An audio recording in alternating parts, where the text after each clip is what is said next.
Remembrance Sunday, a day for solemn tribute and the tightest security.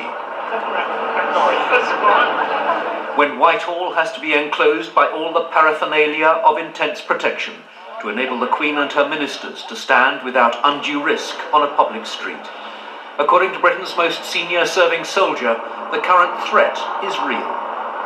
The proximity of the sense of threat for this weekend, which has intensified the nature of the security that's attendant on it, all that has sort of contributed to quite a different feel about this year.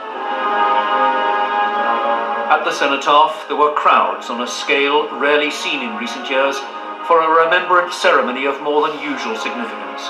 It was marking a century of sacrifice, from the start of the First World War in 1914 to the end of the combat mission in Afghanistan in 2014.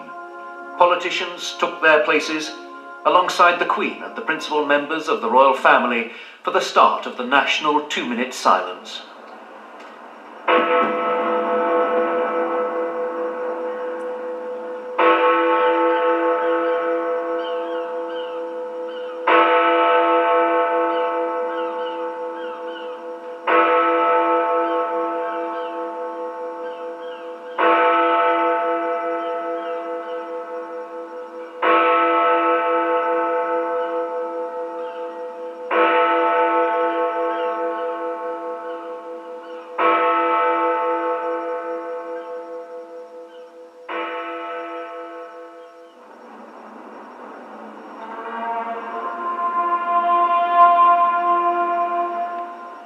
In Whitehall, the Queen placed her wreath in tribute to all those from Britain and the Commonwealth who lost their lives in the world wars and more recent conflicts.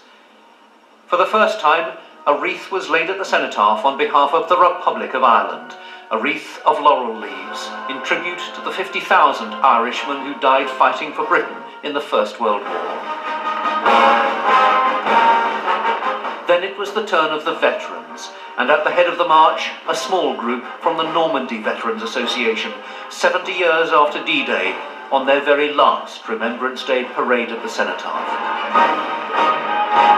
They were applauded by the crowds, as were the other veterans, their service recognised, and the sacrifice of so many of their comrades appreciated in a country where remembrance has assumed a new significance.